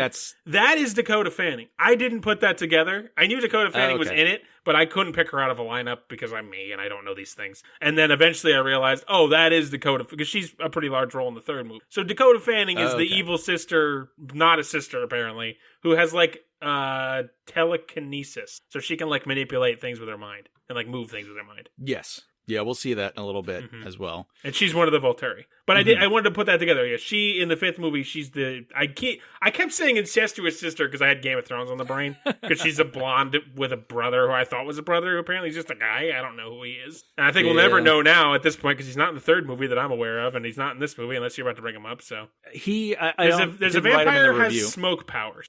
He doesn't use his smoke powers. But she interacts with another vampire who I'm sure is who you're talking about. I wouldn't be so sure because there's a lot of just generic male Volturi. Okay, maybe. Because she's with a bunch of them in the third movie, and I thought, oh, okay, well, one of them, which again, that's going to be next week's review. I know I keep referring to it. I was figuring, okay, they must be like a fucking team, but they're just like, I guess he's only in the fifth one. I don't know. Maybe Dr. Twilight will cure it up for us later. I don't know. Guess we'll find out. Jesus Christ, I hate this franchise so much. So Aro holds Edward's hand and reads his in every single thought he's ever had, which is okay. So is that what his power is? Because it's never really explained. I had to extrapolate it in the fifth one. That's what they say here. So he can. All the important vampires have thought powers, and they seem so much stronger than every other power. Yeah, because Edward, Alice, Psychic Cullen, Otto, and Renesmee all have fucking thought-based powers, and they're significantly stronger than anybody fucking else, except for Bella, which we'll get to that later as well. Well, we kind of get a little tease that Bella is actually special. Yeah. We don't know why. Yeah. But, he asks to read Bella's thoughts. He grabs her hand and looks confused and says, "Remarkable, I can't see a single thing because you're so special." Well, that I don't know if I did a great job of explaining it in the first movie, but Edward also cannot read her thoughts. Oh, right. I forgot. So that's the thing we knew. That right from the get-go, like she and again, because we're doing this out of order, and we're gonna get around to this. We have something special in the works in a couple of weeks, but yeah, that extent when she becomes a vampire later, that's where her shield powers come from. It's like part of her whatever fucking, I don't know why she's this special and why they can't read her thoughts or any horse shit, but it extends into her vampire power where it's like she's able to extend that into like a physical shield like Mrs. Fantastic, I think it is, from the Fantastic Four. I think you're thinking of Mrs. Doubtfire. Mrs. Doubtfire, yes, that's right. Yep. Famous Marvel superheroine, Mrs. Doubtfire. Yep. I'm going to sleep well tonight. When do you ever not? I feel like you just go to bed and the last thing you sigh is, I've done it all right. So Aro then is curious if Bella might be immune to other vampire powers. So he says, "Dakota Fanning, do your thing." And she performs the Cruciatus Curse on Edward, and he writhes around in pain on the floor. Nerd. Wait, she's the Edward? Why would you do it to Bella? I guess they want to show how powerful it is and show what it is.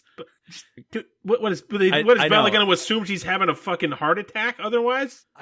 That's stupid. I get wanting to torture Edward. Visually, it's going to look stupid if she tries to use a power that we've never seen before and Bella just stands there. Yeah, but Bella's not immune to the power, is she? Yes, she is. Oh, she's immune. Oh, okay. That never comes up. I just assumed she would only be immune to mind reading. Okay, sorry. Nope. Continue. She's...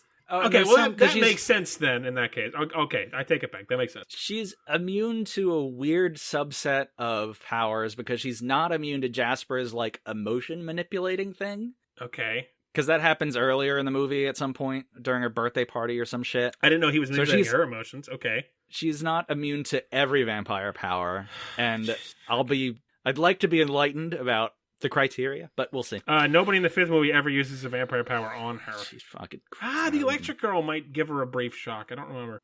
Aro says it's remarkable that she is immune to vampire powers, and it would be great to see her as an immortal. But unfortunately, he knows, because you saw all of Edward's thoughts, that Edward doesn't plan to change her. It's not said, but it appears the plan is to kill Bella, because he says, like one of the other guys says, you know what you must do. She knows too much and she's a threat or something. Yeah, no, absolutely. She's a fucking massive threat to the supernatural world. A, they're all willing to bend over backwards so one or the other of their clans can plow her.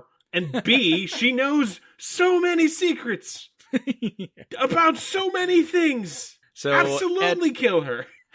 Edward doesn't want her to die, so he gets in a shitty fast motion fight with some bulky bodyguard dude, and it's just fast motion, and he's like, because he was shirtless from before, and then when he comes down to visit Aro, Dakota Fanning gives him a big long red robe that goes all the way down to the ground, but it doesn't tie in the front, so it's just like flowing behind him. Okay. And his chest is exposed, of course. He's not nearly as chiseled as Mr. Lautner. Oh, God. No, he certainly is not. Jesus. But he's an attractive You're turning into Tim Allen there a little bit, buddy. Oh, God. Jesus. This is so fucking... So they fight for, like, it's a 2-minute extended fight, whipping around fast motion, smashing into everything, breaking, like, marble stairs that, like... They're gonna get a contractor to come into their vampire lair to fix the fucking marble stairs that they're smashing in this stupid fight? Their giant underground vampire lair that's accessible by a secret elevator? That's a great point. Fucking dumb. Or they just have a vampire who's like also a mason. Probably. I don't know. Like, Steve, we had another fight. Get the chisels. God damn it. I just imagine that Otaro like has no concept of how like architecture works at all, and he's just like one day he's like, "Why haven't the stairs been fixed yet?" Dakota Fanning's like, "I mean, they're not magic." And just Dakota Fanning using an Italian phone book, doesn't speak Italian. She's a vampire from like fucking Kansas, and she's like fucking using a phone book to like try and figure out how she can get these stairs fixed. Hey, can you come and fix my stairs? Bring a pepperoni pizza, please, at the same time. Yeah. Fresh basil. Is that racist? I can't tell. I don't think so with Italians, because they're also part of the problem. Because they're still white. German accent's definitely okay because of World War II, but Italy was all fucking up in that war too. Axis powers. Eat a dick, Italy. It's true. When does the embargo on accents being okay or not okay from wars wear off? I don't know. I feel like as long as you're white, you can do the accents. All right. Noted. I'm hoping. I mean, Italy is a shitty fucking city anyway. God damn Italy. It's not a city. So... Edward eventually gets restrained, and now it appears the plan is for Edward to be killed instead of Bella.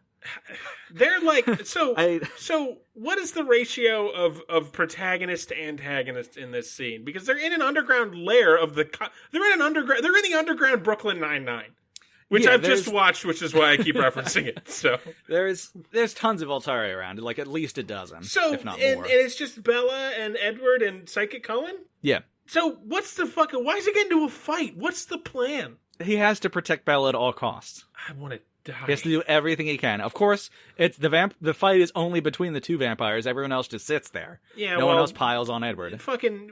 You've heard Aro's laugh. He's clearly the type of villain who is fine to watch his subordinates fight a hero. Come on, that makes sense. But now, so he's about to rip off Edward's head. I don't know if he's still going to kill Bella or not.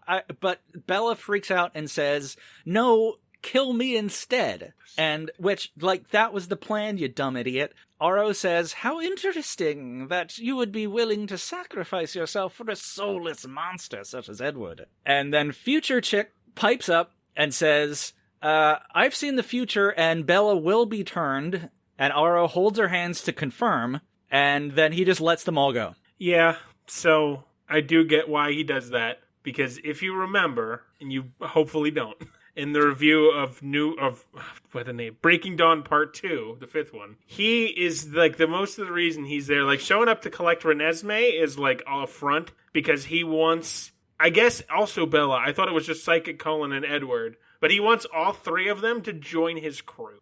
Okay. So that's why because of how strong Bella is, fart noise, and because like he in the fifth movie he's really obsessive about Psychic Cullen, and I guess Edward is kind of just like a what's consolation prize because he has the weakest of the mind reading powers, I guess.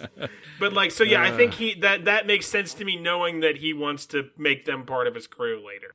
Okay. Well, I guess it's still stupid. I just get it. At back home, Edward is in Bella's bedroom and says, "Well, we can hide the fact that you're not a vampire from the Voltari indefinitely. It's not really a big deal." But Seems Bella like it would says, be. "Yeah, exactly. I'm sure it would."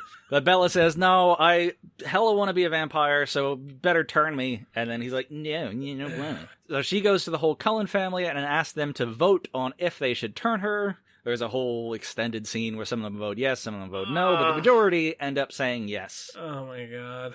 Driving in the car, Edward and Bella are driving. Yep. Bella says she's going to wait till after graduation to get turned, so it's not as weird for her dad, I guess, and he wants him to turn her. Suddenly, Jacob just shows up in the middle of the road, shirtless, of course. The three of them go off in the woods to talk. Edward thanks him for saving her earlier, and Jacob reminds Edward that the treaty states that if any of the Cullens bite or turn a human, then the treaty is off, and they will have to kill all the vampires. Which, how did he know what the plan was? I don't know how he knew any of that. I don't remember that ever coming up again. Does that come up in the fourth one, actually? Yeah, that's in the fourth one. They don't really mention that in the third one. No, I guess Jacob doesn't want her to turn because he wants to be in love with her and bang her, and he can't if she's a vampire. Yeah, no, it's a whole... Although I don't know. It's weird. It's confusing. But anyway, so Bella says, my body, my choice.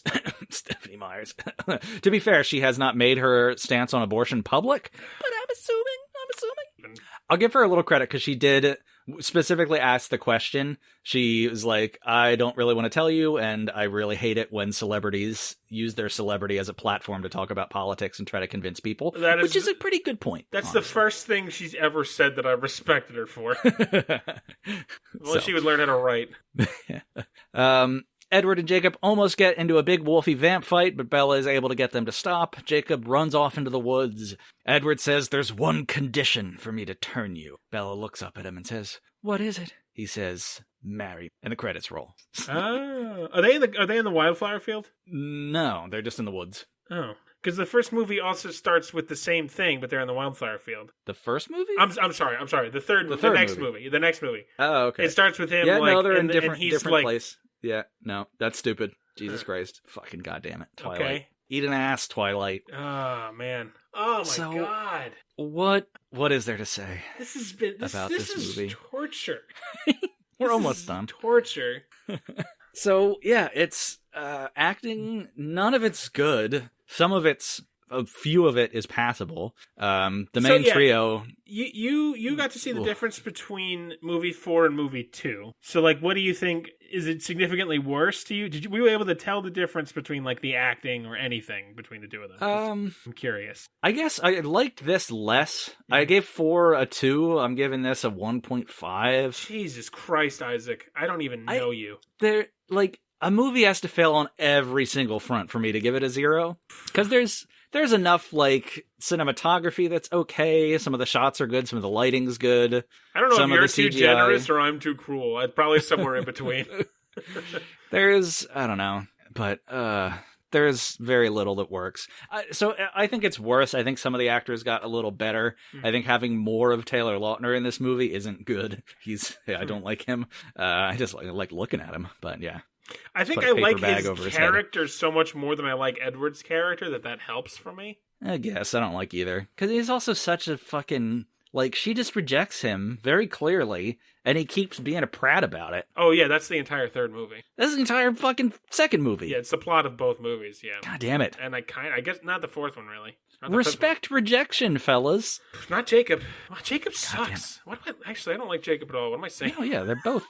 He's not, I guess, as overtly, like, what's the word? Abusive relationship-y? He's more interesting than Edward. I'm all about characters being interesting. Good, bad, in between, whatever. Like, as if they're interesting for me, I can forgive a lot. I was I think out of so far the 3 I've watched, I think the next week's the third one is probably gonna be the one I liked the most. Still terrible. Still a lot of things I have to say about it. But like, they make Jasper interesting for fucking 10 minutes, and I was blown away. And I'm like, oh my god, I actually give a shit about a character in this movie, but he still sucks. I mean, he was a fucking Confederate soldier. He's still a piece of shit, but like, he's interesting for a few minutes. And it was like, holy, what the fuck is happening? What am I watching? Like, Charlie and Bella have an interaction that's like a real human interaction. And it blew my fucking mind. But like, I just can't believe how in all these movies, the main 3,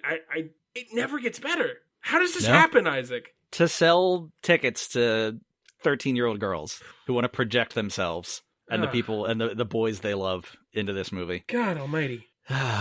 But so yeah, it's the ghost stuff with Edward is so weird, and what was that about? Isn't actually him. Yeah, the fact that they just leave her open to Victoria coming to get. That's not her. really their MO either, because like they're very in the first movie and in the following movies, besides 2, they're very like, we're here to help Bella no matter what, and like, it's cool that you're a human and this sucks, but we're like okay with that. The reason they leave in 2 is to protect her from themselves. Yeah, but they don't get... Again, kids, why you love vampires is beyond me. But, like, how do you not think about the villain of the second one who's still there? You just don't. You don't need to.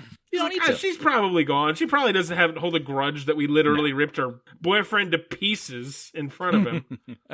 And the fucking end scene and just RO whiplash with who he's gonna kill and what is even happening in that nonsense. And then like he's not in 3 or 4. Yeah, he might be in. Not... He might be in 4 for like the post credits teaser, but I'm not counting that. Like, but he's our main villain. The vampire cops are the main villains.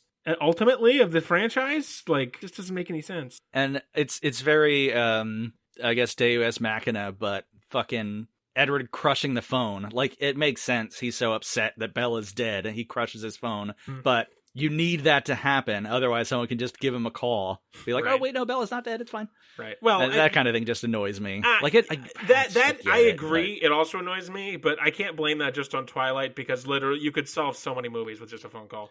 Many movies could be solved if someone just thought to use their fucking telephone. Yeah. Like, I can't, I agree, it's stupid, but I can't hold fault to just Twilight. In fact, I almost give him credit for at least they tried to explain he crushed his phone like a stupid giant baby. Right. I almost have to give him a point there for that of credit. Like, and so much slow motion, way too much slow motion that pulled me out of the movie. Again, a lot of it looks good, but it's just too much. Doesn't think there was a lot of fighting in this one. I mean, kind of with Edward and some dude, but how does that fight end, by the way? Does anyone die? No. Edward just gets smashed and held down, and Aro's about to rip his head off, and then Bella's like, no, kill me instead. Okay. So, God, yeah, I don't know. Yeah, not definitely. I'd say worse than 4. Not remarkably worse than 4, but then very little that works. Basically, almost none of the acting. The story, almost none of it. Really, the only points are to, I don't know, more like some of the shots, some of the cinematography stuff. Lighting, I thought, was really good in this. And I know they made a conscious effort, because the first movie, the color palette was really pale, like a lot of blues. Oh, it's really bad. I didn't mention this one. It's really bad. They consciously make it warmer, like browns and reds, and that's supposed to reflect that this movie is more about Jacob, who's a warm wolf instead of a cold vampire. I mean, that whole thing is stupid, but I liked how this was shot. It looks good. Some of the wolf CGI is meh, but it's 2009, so yeah, whatever. Then I think they do a great job by the last one of that. That's one of the things I thought was really good. I can tell it looks dated, and like when I watch the AT-AT fucking thing from Empire Strikes Back, it's like, yeah, obviously this looks dated, but it still looks awesome. Right. So right. You know, I play a bunch of old video games. I don't really care how they look. It's how they feel. You know, I don't need. I'm not necessarily turned off by it looking old and crappy, unless it's like really noticeably old and crappy. I said turned off, and there's Isaac. That's no. You said I don't care how they look. It's how they feel. That's... God damn it! I don't want you to come, Bella. Son of a bitch. Jesus. All right.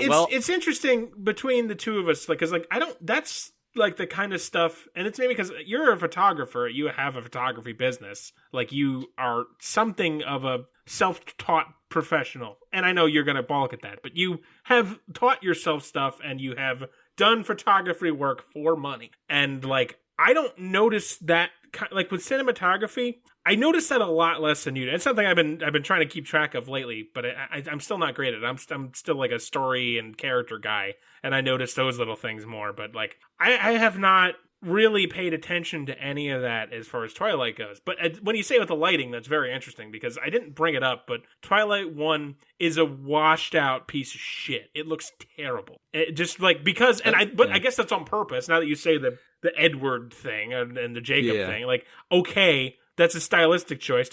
It still looks terrible. Doesn't help. Like, okay, right. Great. They probably could have done a better job, I'm sure. Right, but like, I don't notice that kind of thing. I don't really account for that. Like, it would have to be really like smack you in the face obvious for me to notice that. So it's interesting, just in how we approach that sort of thing differently. Like, I can't even get over the basics of how terrible the plot is to even appreciate things like that, you know? Like, I can appreciate, like, at one point they go, in the first movie, they go climbing in trees, and there's some really breathtaking, beautiful shots of Canada or wherever they're actually at. Maybe it is actually Washington, I don't know. But it's like all pine forest mountains, and it's fucking gorgeous. It looks incredible. And in the fifth movie, too, they get to some, like, really pretty snowfields and things like that, but that's even more like scenery and your big wide every fucking documentary on earth has done shots like that, so it's not like they're special, but it's I find it fascinating, and that's just a difference in how we view movies and like notice that sort of thing. It's some of it's definitely photography skills that I've picked up along that, but like comparing this to Scales Mermaids Are Real, which is like the plot's just as bad, just as terrible, acting's definitely worse, but just the effort of and professionalism, because obviously it's a big budget movie. Although, to be fair, the budget for Scales Mermaid Was Real was only half the amount for this movie. Well, Scales is a tax shelter. That's clearly obvious. But there was a shot which I don't know. Do you know anything about the rule of thirds from art or photography? I think you've taught me about it, but I don't remember. Yeah, you can on phones. You can set a grid which will show up, but it's more or less you want to keep your subjects on like not in the exact middle, but like on a third line. Okay. And there's a cool shot where Bella's in some field. She's in so many fucking fields. Yes. But she's on like the left third, and in the right third, there's balances out like a really cool beam of sunlight that's just coming through. So the shot's just really well balanced, where like the middle is kind of dark, the outsides are dark, the one side has Bella, the other third has the thing of light coming in. So just little things like that I notice and appreciate, which gives me more like, okay, attention was put into this. Someone knew what they were doing. Yeah, see, that's the kind of thing, like, I could maybe appreciate a shot like that if it looked good, or if I could tell with my caveman brain that like, me get dark, bad, like good, her here, blah, blah, blah, whatever. But like, I could maybe get the thematics or the symbolism, but I would never get that sort of like, the beauty of the shot itself. It's not something I would ever like get. So that's something I need to learn apparently, because that's really interesting. I forget what it's called. There's a great movie YouTube channel that stopped making movies, but they have like a dozen really good ones where they explain certain things, and they do a lot of Coen Brother stuff where they'll just break down a scene from a movie and why the dialogue's set up this way or why things are shot certain ways. That's part of it, because I like watched every video of that a few years ago. Okay. So I just have that in the back of my head, but I'll have to send you a link to that. Yeah, that'd be really interesting, because that's just like, I'm noticing it more and more. I just don't see that kind of thing. I don't have any knowledge about it. And like, where I can maybe get like I said, the symbolism, or, I'm sharp enough to get that kind of thing, but not the shot itself. I don't fucking know. What are you talking about? Sunlight and darkness? I don't know. Goddamn weird. Taylor Lautner's not wearing a shirt. Why am I looking at anything but that? He's so sexy. I'm trying to find that YouTube channel. Every Frame a Painting is the YouTube channel. It is amazing. And they go through a bunch of old movies. Like there's Jackie Chan. They do stuff from the Marvel universe. They have obviously like Kubrick stuff, but it's pretty great. What is it? Every Frame a Painting. But yeah, if you're interested in movie stuff, I highly recommend this YouTube channel. Yeah, I'm definitely going to look into that, because that's very fascinating. So next week, we're continuing with the final chapter of the Twilight saga, Twilight Eclipse, right? which of course is actually the third movie. You fucking for villain. reasons beyond my control. You absolute villain. Another thing I wanted to say too, because I'm seeing it more and more now. Apparently, Kristen Stewart's career has been, much like Pattinson's, has been reinvented, and she's getting a lot of apparently she's in this she's Princess Diana in this movie, I believe it's called Spencer. Oh, right. And I have seen her performance described as transcendent. Apparently she does an amazing job. Oh, so cool. And just like we gave credit to Pattinson, because like I know people, my sister especially, hounded me to watch a movie called The Lighthouse, I believe is what it's called, that he's in. So same thing. I'll give her credit. It sounds like people are really impressed with a lot of her performances post Twilight.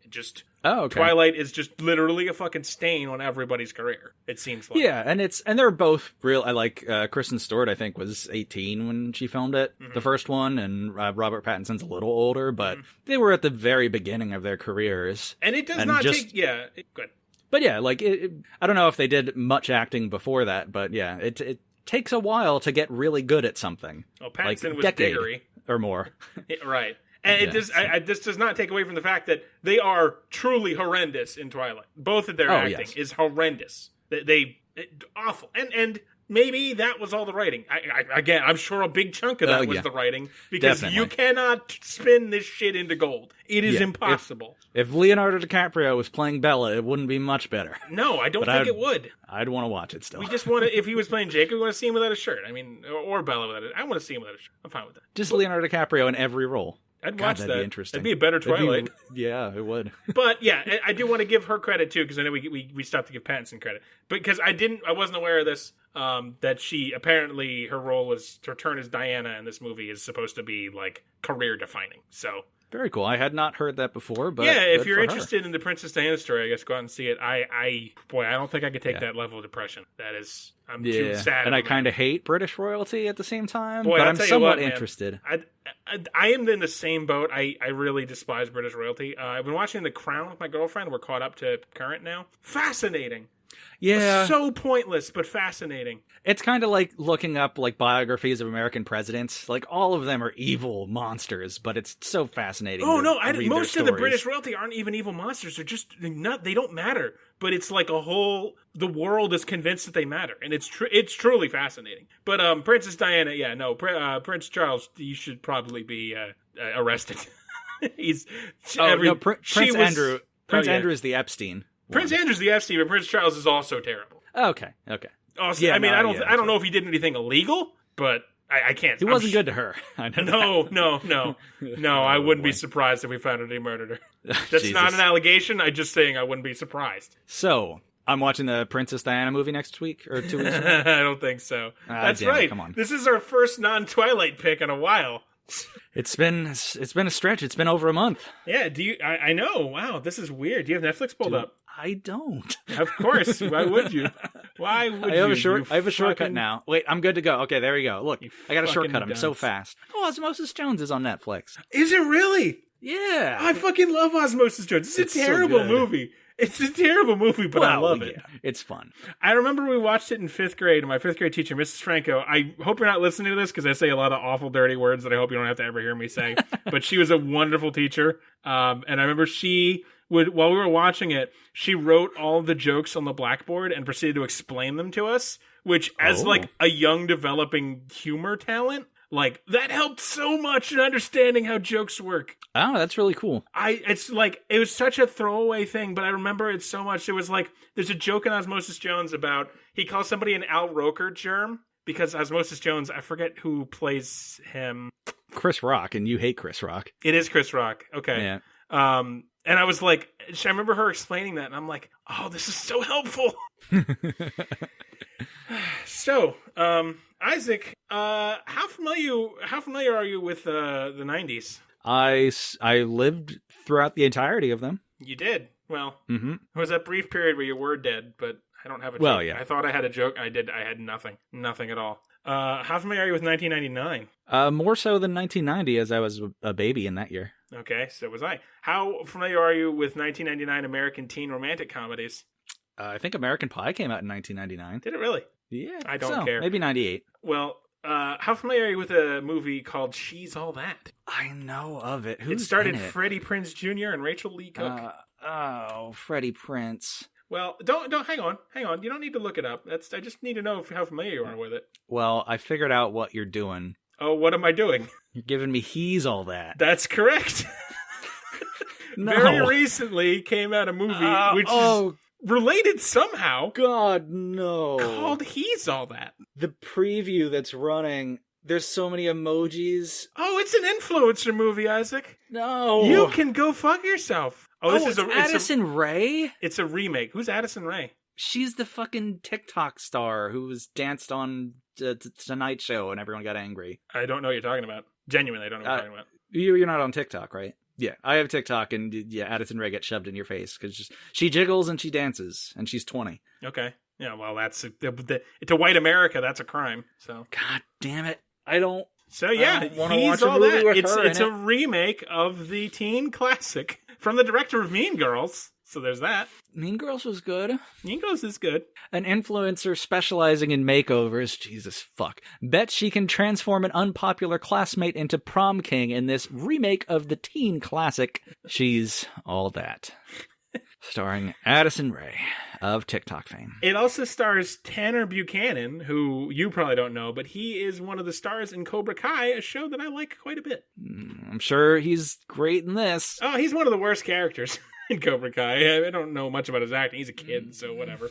He's All That, Isaac. I figure let's not stray too far from the Twilight formula of teen romance. I don't want to break you too far out of the mold. I don't want to do it. He's All That. It's gonna feel. I'm both happy and sad to see the end of Twilight approaching, because as much as I've hated this, it's been at least an experience that we've both been sharing, and I've been sharing with friends. I'm getting emails, which let's actually, before I forget. Oh right, yes. Let's look at those emails.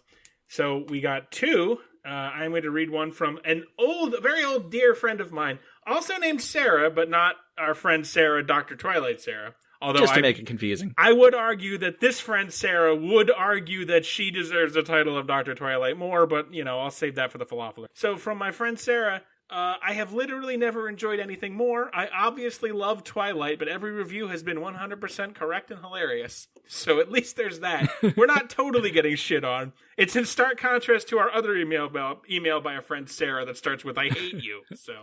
Oh yeah, and I'm sure by 100% correct means correct in our skewering and not correct in we know everything about Twilight, because clearly we don't. Apparently we're very wrong. We're going to talk about that a lot next movie. Thanks, Isaac, for putting them out of order, which really you cursed us both. Oh god. And I can read the other one, which is from our dear listener Michael, who is an organic listener and our favorite listener, I would say. Good. I feel awful about bombarding your guys' email all the time. Please don't. We're very lonely. No, this is great. This validation's awesome. Email daily. Okay, don't email daily. You don't have to email you don't need to email all the time, but don't ever feel bad about it. When the urge, it's like whacking off. When the urge strikes you, have at it, but don't do it too much, because then it might get weird. Right, then you're gonna get shaved. But the depths to which I hate myself is not a thing I can ever express for anyone else to understand. So do never feel bad about it. He says, as someone who has regrettably read the books in middle school to try and be able to talk to girls, spoiler alert, it didn't work. I know the feeling. You don't say, Michael. You don't say. I can tell you that the reason Bella is stupid strong is apparently people who just become vampires are crazy strong in comparison to older vampires, and then their strength stabilizes. It's the dumbest thing in the world. It's so stupid. I hate it. It's embarrassing that I still remember that. Love the show, guys. Keep up the great work and keep roasting the fuck out of this garbage franchise. It warms my dark heart. Your fan, Michael. Thank you so much. Thank you very much. And yes, Isaac, as you know, listeners, I'm just talking to you now. Isaac is the worst. I don't think anyone doesn't know that. Anyone who listens to the show knows he is the worst. Clearly. And listening to these out of order has ruined it, because that Michael's explanation, thank you very much, that is the main plot point of the third movie. So Bella's strength that I complained about at length had a very obvious explanation that is incredibly clear, because it is the climax of the fight scene of the next movie. And Bella's not allowed to climax. Well, Edward said so. I don't want you wrong. to come. Not until the 5th movie. Yeah, so thank you for explaining. This is all Isaac's fault. I truly don't have, if you think I'm going to look up the entirety of Twilight information before going into Twilight 5, you're high, and you should see a doctor because you have been high for your entire life. I will just say I have never made a wrong decision in my life. Besides starting this podcast. Where to begin?